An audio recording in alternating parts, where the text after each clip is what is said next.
Okay.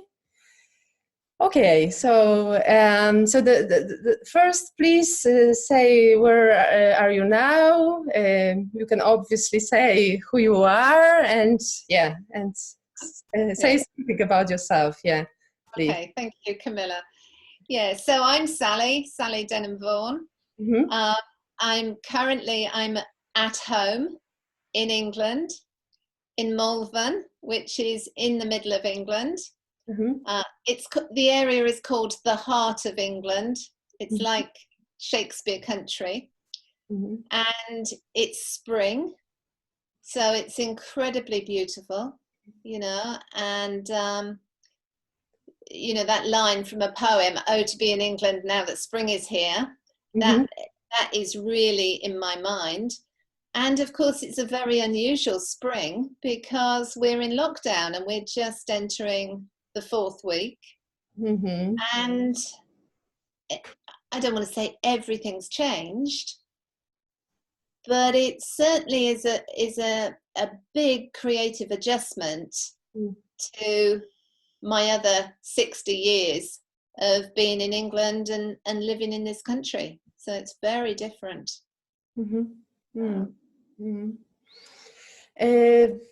Yeah, the first questions concern some some issues around your general qualities as a human being. So if you could say what your passions are, your hobbies, interests. Okay. My passions. I like being asked about my passions. Reminds me of a workshop I did in Gestalt for a lot of years called Passion for Life.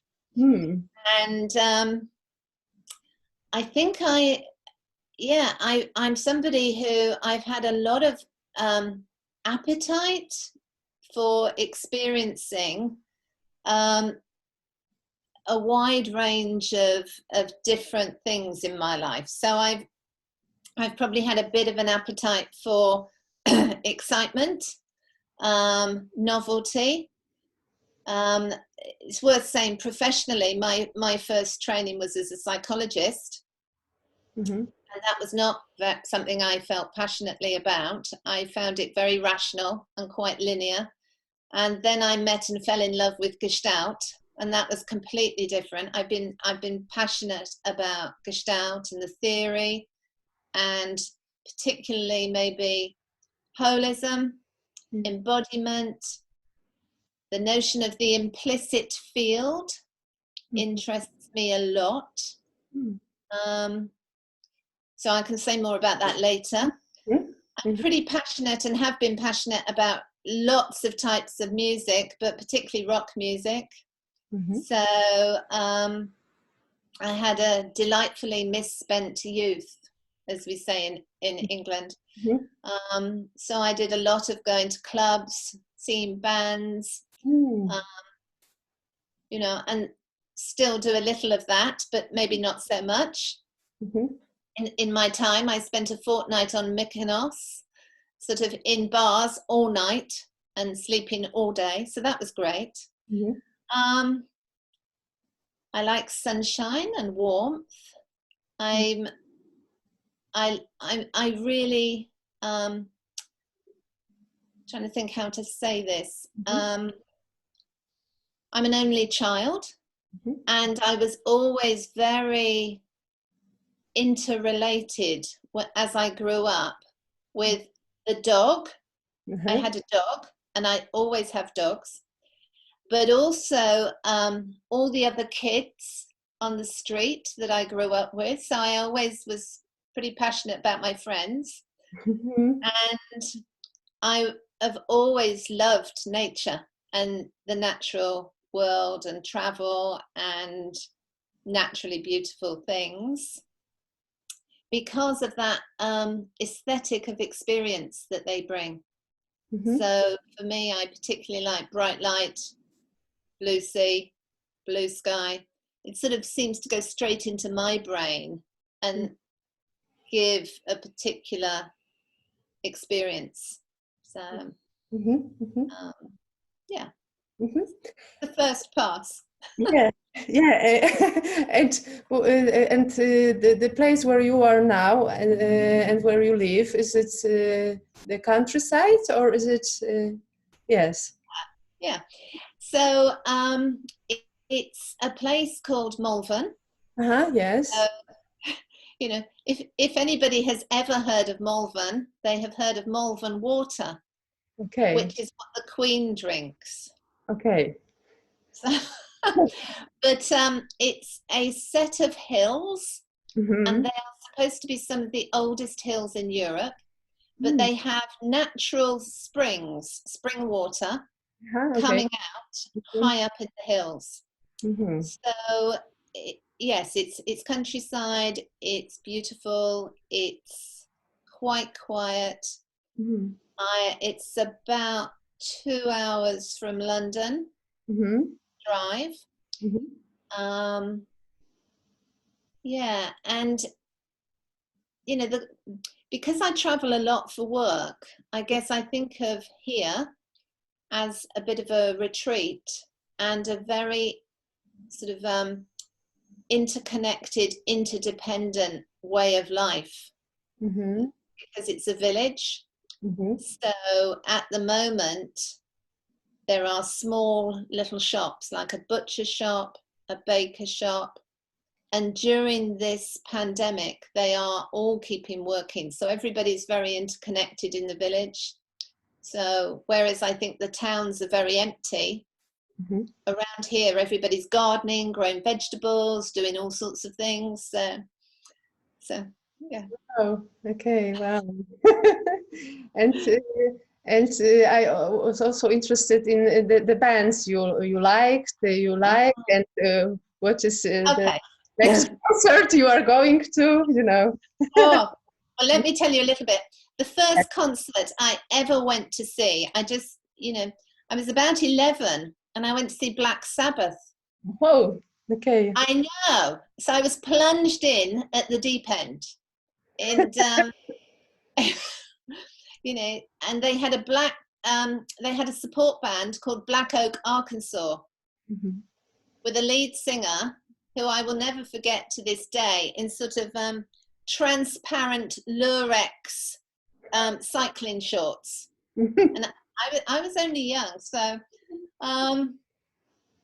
you know, yes, that would be a whole conversation. Best bands I've ever seen. Possibly Queen, though I didn't like to listen to them, but live were tremendous. Pink Floyd, Stones, yeah, Fleetwood Mac. Yeah. Okay. Yeah. Just to have an image of and I like also this passions for friends. It's a nice said. I mean, nicely said. It's. Do you still feel that it is important for you? I mean, that it is something that energizes you, your friends, and. Yes. Yeah. So I spent a lot of my career, like, was working in the British National Health Service as a clinical psychologist, and then as a clinical manager in there. And so we had a large team with a lot of people.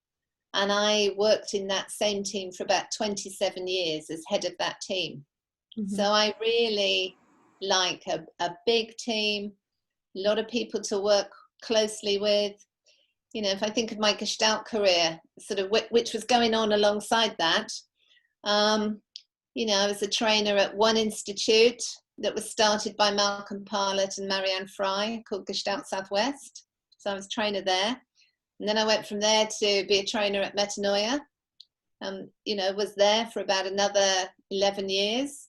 And then relational change, you know, and all of those are groups and teams of people, you know, and collaborations and working together and seeing what we can co-create and support each other. So, you know, it's really interesting because people often ask me about relational change. I won't say too much now because Marianne and I will talk about that. But, you know, and I often think, It would be very interesting to add up the years of connection that we have between us as a leadership team.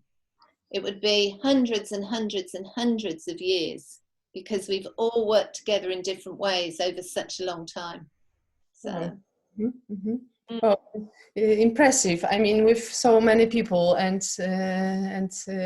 I guess constantly working with so many people. Yeah, wow, really. And if you could, yeah, because everything in the end narrows down to Gestalt, but maybe there are some, of course, other people and circumstances outside of Gestalt, but maybe within Gestalt, that that impacted your life, and that has might be the greatest influence on your life.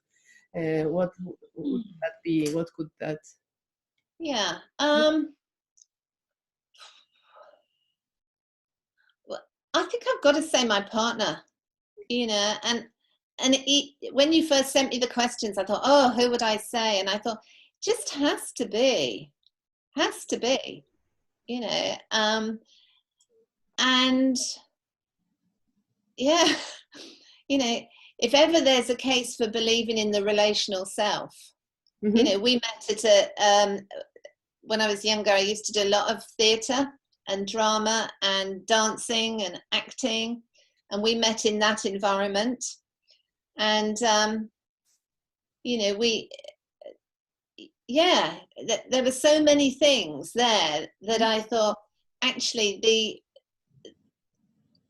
when you choose to be with somebody for that length of time, I think it's a really complex thing, because you have no idea what you're going to share and do together, and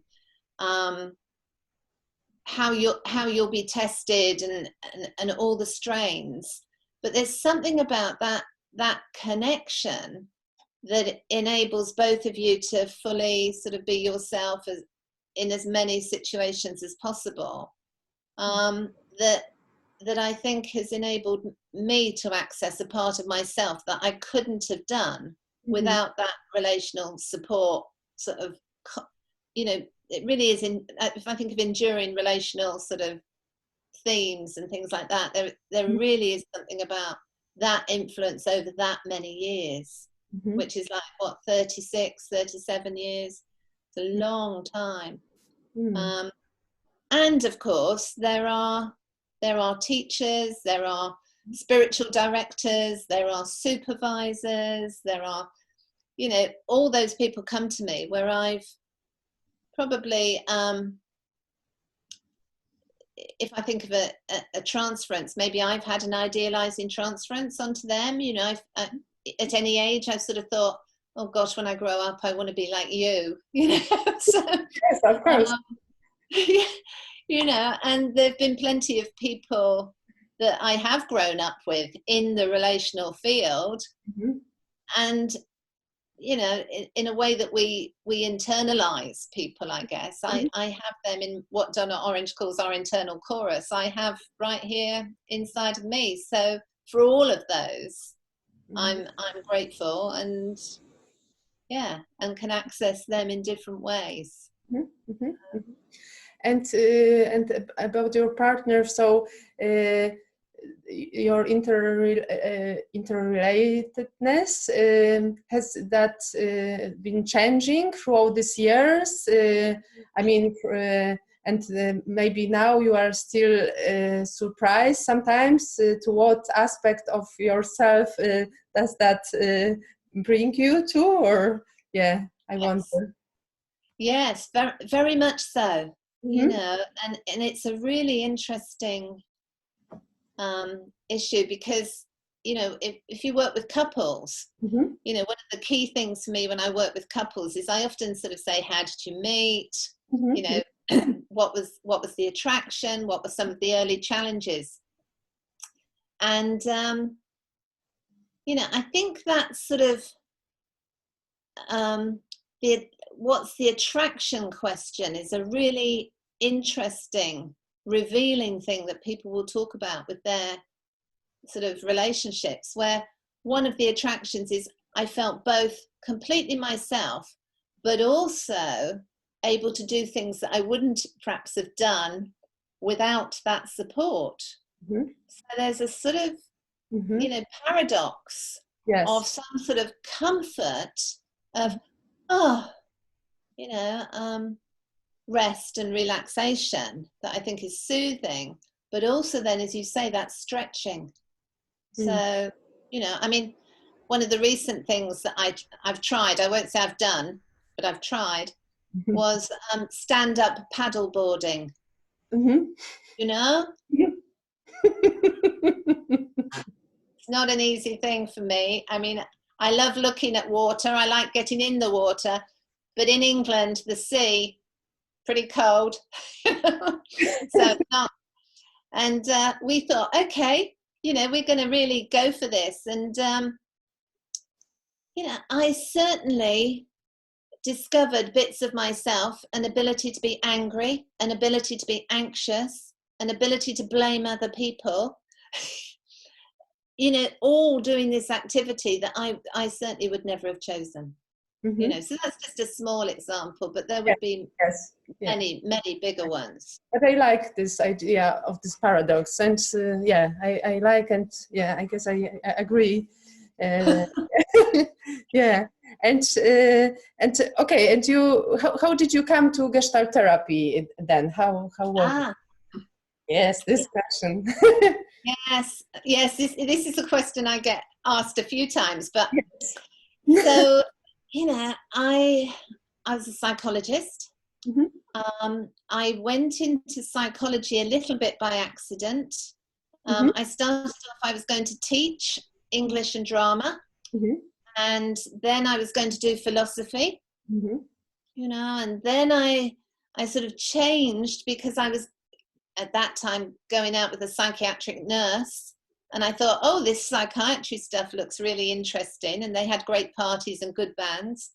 So I sort of ended up studying psychology, which was quite a new subject when I went to university. That was mid-70s, so it's quite new. When I changed to psychology, I started off doing philosophy alongside, but then I had to major in one, and I chose psychology. But I always was very frustrated with the training, because my first psychology degree, we very rarely discussed people. Then it was a lot of animal studies, behaviorism, experiments, statistics, research. So then when I'd done my first degree, I didn't quite know what to do next. So I did clinical psychology because I thought there must be people in this. But actually there weren't ever people. There were only patients with conditions, you know, and diagnoses. So anxiety or depression or bipolar or conduct disorder. So we just worked our way through the diagnoses in a way. And at that time, in the psychology department I worked in, were two people who were doing Gestalt psychotherapy, which was unusual. One was Faye Page, and the other was Tony Gilligan. Okay. And how amazing. So I had a conversation with Faye, and she said, I think you should go and meet Malcolm Parlett. And I went off and met Malcolm, which was a sort of foundational relationship for me in Gestalt, because he also had an academic background in psychology and was a Gestalt psychotherapist, so could sort of show me where I had been, but also where I might go. And I'm not sure I could have gone straight to Gestalt, because I was pretty uptight and academic then and scared.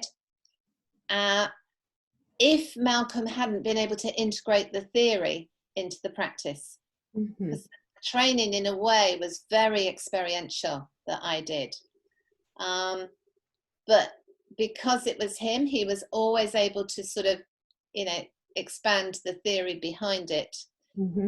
And what he did absolutely fundamentally was make it field relational. always. So he, you know, now in relational change, we have what we call the SOS model, self-other situation. With Malcolm, it was always, you know, the relational self. You emerge in context, the field first. The field constitutes the subject, and then the subject constitutes the field. And that was just fantastic because it was such a complement to psychology, and particularly the emphasis in clinical psychology on psychopathology, which really says that the self of the patient has become rigidified into a fixed gestalt, and that limits the ability to be present in the field. So the two together were just fantastic expansion for me. And over time, I definitely developed a preference for radically relational Gestalt psychotherapy. But because I had psychology in my background, I always had that to lean on, so that was great, you know. And I don't know what it would have been like to have come to this first and then tried to learn that.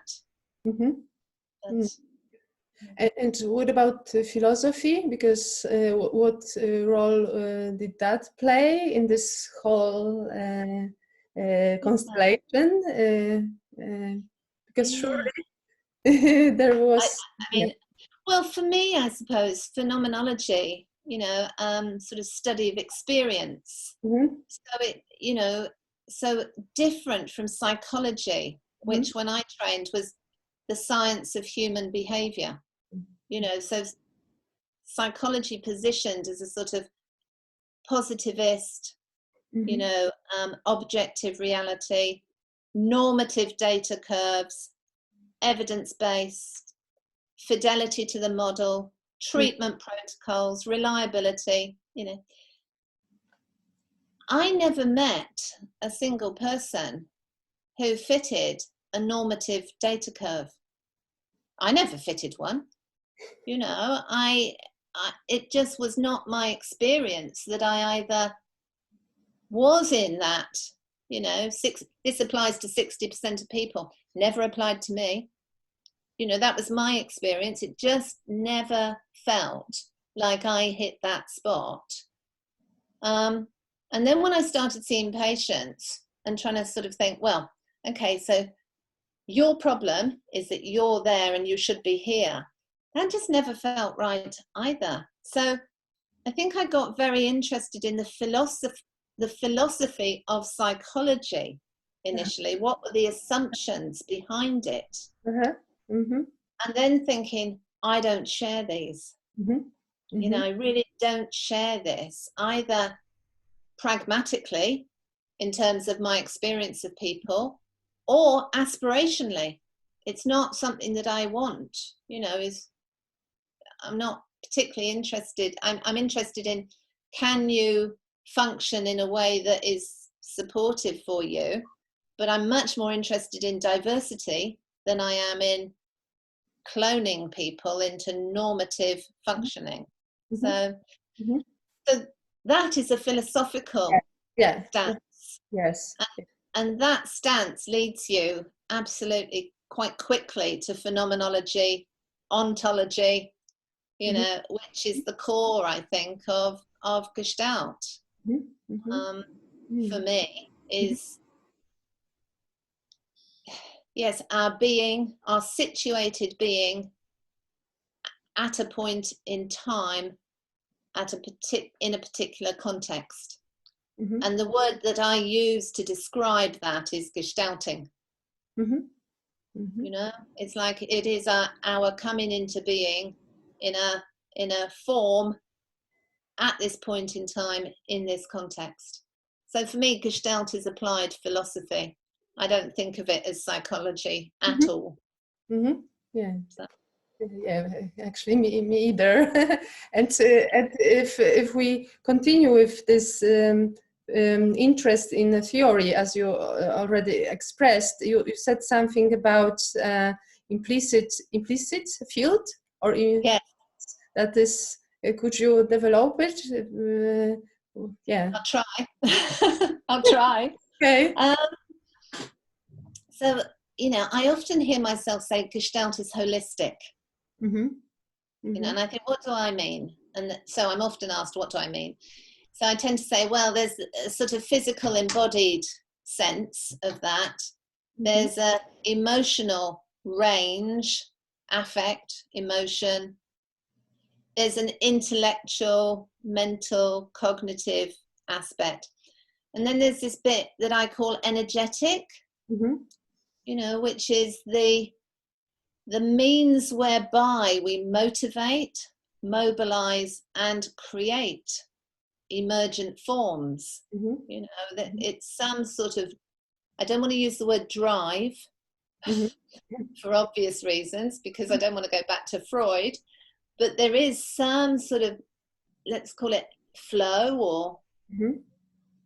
movement, mm-hmm. that is, a being over time. That is mm-hmm. Heidegger's definition of Dasein and mm-hmm. us. Mm-hmm. So when I'm talking about the implicit field, I guess I'm talking about that which is lying, if I think of the cycle of experience, sort of just below awareness in sensation, mm-hmm. and the fertile void, and just after closure into withdrawal. It's like the dark, we talked about Pink Floyd, the dark side of the cycle, just down here. Uh-huh. And, I know there is a tendency in classic Gestalt theory to say awareness, action, experiment, closure. Mm-hmm. Uh-huh. And so for me, that would be the ego function. Mm-hmm. Whereas mm-hmm. I'm really interested in this sort of emergent id function. Mm-hmm. And what is lying just below the surface, mm-hmm. just out of awareness, mm-hmm. that if we pause and slow down and drop mm-hmm. a little bit into our embodied presence, mm-hmm. back into this, sort of letting go of our ego identity, our story and everything like this, what we can sense and attune to that is lying just out of our grasp. Mm-hmm. Mm-hmm. So mm-hmm. for me, that's the work I do now is largely around this emergent aspect. Uh-huh. Uh-huh.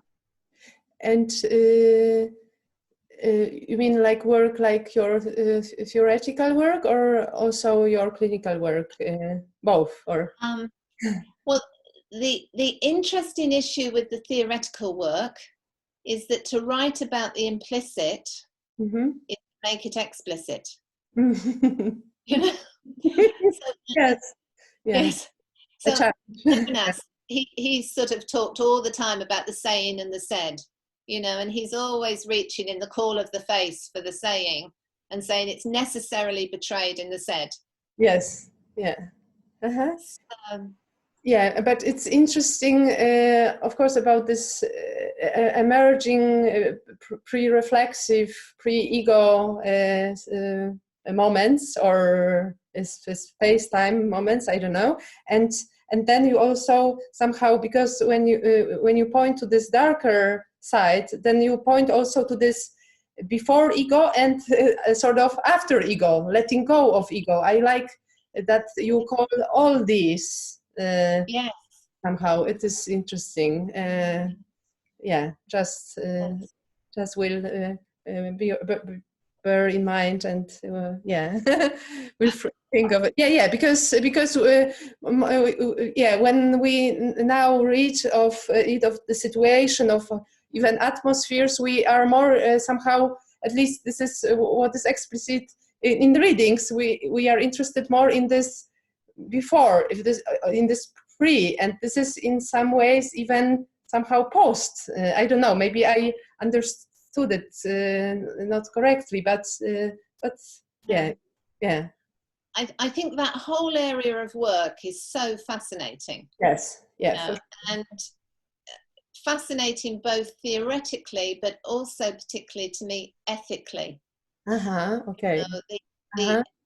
the caution and sensitivity, I think, with all of these, you know, more, I'm going to say esoteric, but less explicit notions. I think, you know, we have to be very careful about the ethics of the situation and the role of issues such as power, suggestion, compliance, all sorts of things that are potentially, you know, the darker side in terms of a shadow side, or a, you know, I'm thinking of one of the connections that you and I have is you know, workshop on looking at evil, the concept of evil. Yes, exactly. Yeah. I love that. Yeah. Yes.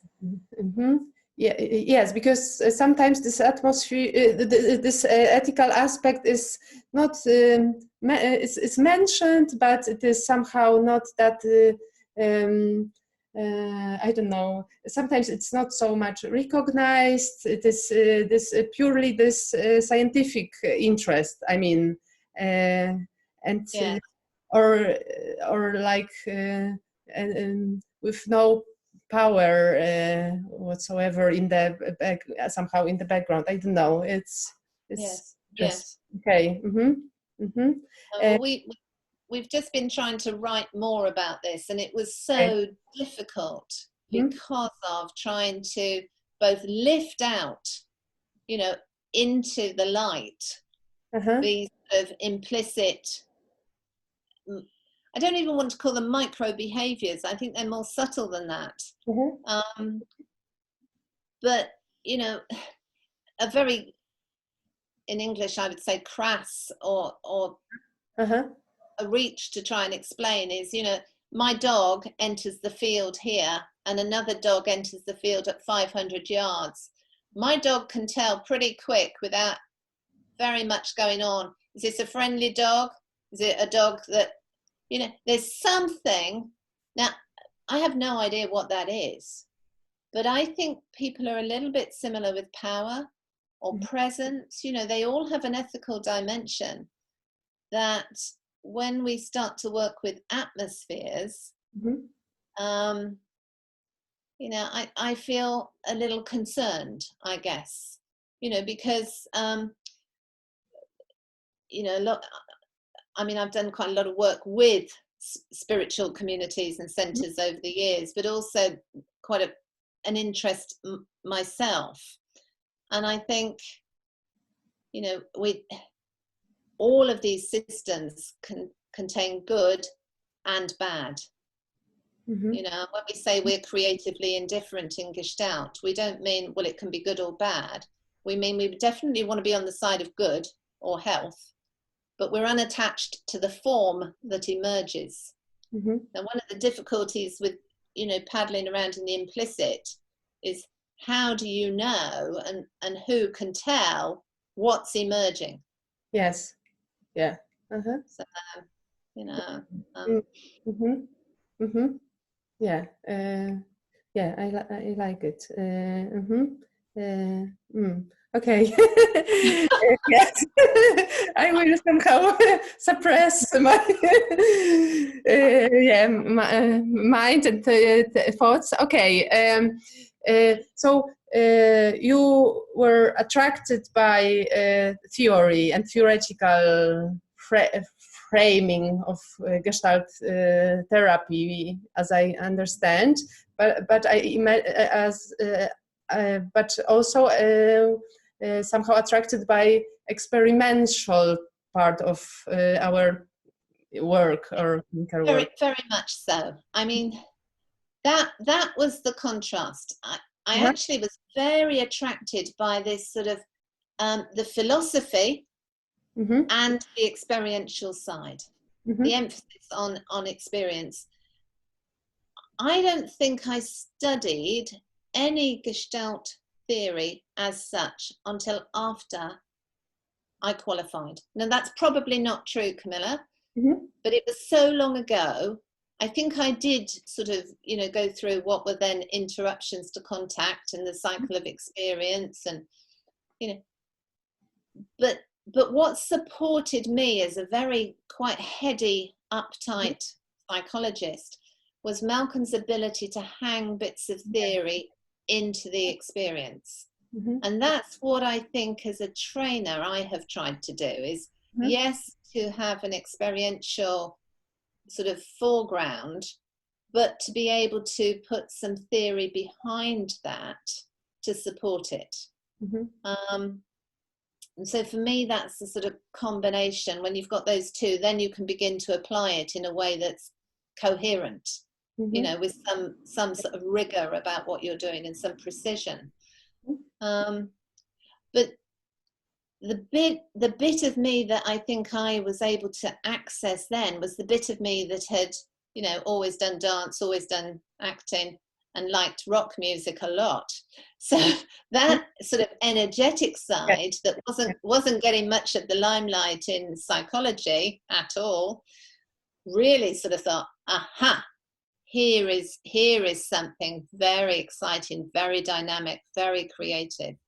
So, you know, there's a group of us in Gestalt, and you may be one, but who are sort of the clinical psychology and Gestalt psychotherapy band. We're a sort of subgroup.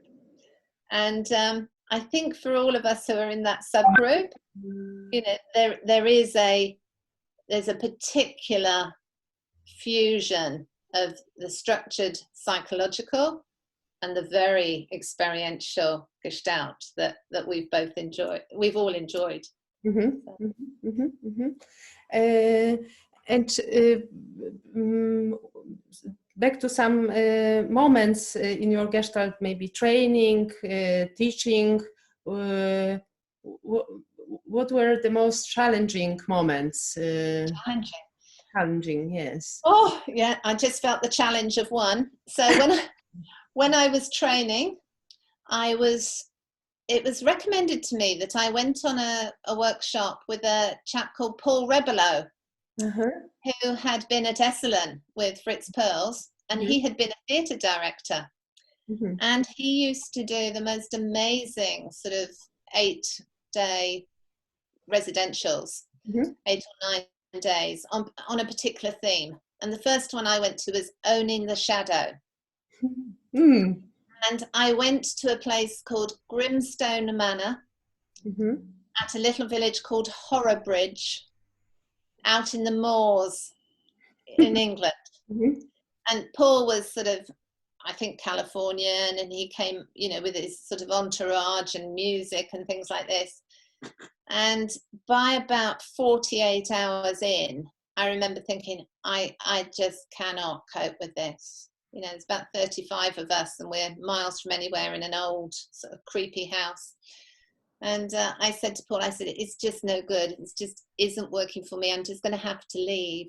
And he said, wow, sounds like you're really ready to work. You know, and I was sort of like, no, I'm not ready to work at all.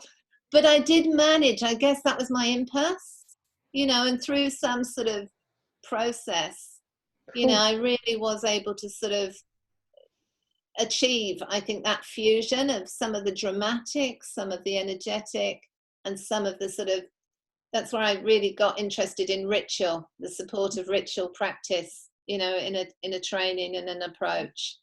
So as a trainee, you know, when I was learning, that was mind-blowing. As a trainer, well, there was a very funny moment when I was at Malvern with Gestalt Therapy Australia, and I forget what I was talking about, but I was talking about ethics or something, and we were at a conference centre out in the Yarra Valley. I feel embarrassed saying this now, but it was funny. And I heard this terrible noise that I thought was something being killed outside. So I sort of stopped, and somebody said to me, no, this is just the kookaburra starting up. You know, it's just a native bird sort of. Yeah. At the end of the workshop, there were about 70 trainees, and they did a whole sketch for me where everybody was a bird. And it was just one of those moments where, on a real sort of embodied, funny, auditory way, we'd all shared this real sort of moment of something that was traumatic becoming integrated into the group in a very bonding way. So that was just a lovely moment. And I think, what else? Well, I could talk a lot. You know, first time I went to Esselen,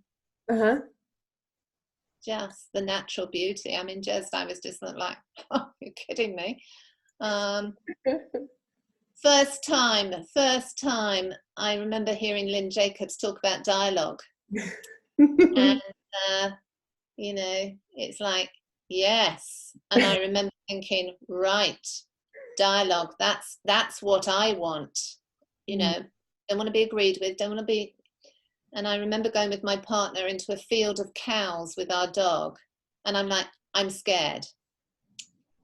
And the answer comes back, it'll be fine. No, I'm scared. Don't worry. You know, and it's like this insistence on, I want you to honor and hear my experience, you know, before we do anything else. 24 hours later. But, you know, it's like, what is genuine dialogue? So I could go on. I've been very blessed with the people I've worked with. So yeah. And Gestalt community, what does that mean for you? Whether obviously you feel part of it, but what is it first when you hear it? Gestalt community. Wow. I do think about Gestalt community as representing a really rich, diverse group of people who bring some of the most exciting, creative, energetic, anarchic, ethical qualities, and some of the greatest difficulties in coordinating that I have encountered. You know, and of course that's an ongoing tension, you know, and I think that tension sort of sits at the heart of Gestalt in a way. You know, do we want to be anarchic, diverse, unbridled, or do we want to be professional and fitting in and respected and getting our work paid for by insurance companies? And of course we want both, but that is a hell of a, you know, it's a real high stretch tension. And within the community I see people locating along that and moving depending on the issue, and that makes it, I think, it hard for us to move together in a well coordinated way. So and speaking of future of Gestalt, do you think of the future of Gestalt, do you think that this will have something to do with this tension, and how do we face it? How are we going to face it in the future, or some other aspect will be crucial here? I think that's a huge question, you know, absolutely huge question. I'm a person, I spent a lot of my career trying to get Gestalt established into public sector services here in England. That was a very tough call, you know. And if I think about the role in EAGT now and with the GPOs, similar sort of work, you know, but I think it's very hard for us as a community to decide quite where we want to be, partly because of our diversity. So for those of us who are psychiatrists, psychologists, whatever, we have a license to practice. And my license to practice is pretty much I can practice in what modality I want, you know? So my employment in public sector is not as a Gestalt psychotherapist, it's as a clinical psychologist. The fact that I do Gestalt psychotherapy, it's absolutely fine. As long as I'm able to do CBT and DBT and EMDR as well, then I can, you know. But if I want to be employed here as a standalone, that's very difficult still at the moment, you know. And I don't think as a community we've really grasped which of these is figure and which is ground for long enough to coordinate well enough. And I guess it will be different in different countries as well. Mm-hmm. Mm-hmm. But those two are in tension. Mm-hmm. Mm-hmm. Mm-hmm. Yeah, yeah, and this is the definition of the situation, in fact. I think so. Very, yeah, very, yeah, adequate one, I guess. Okay, so I guess this is the end. Thank you. Okay. Yes, I will stop now and come back to you. Okay, Camilla.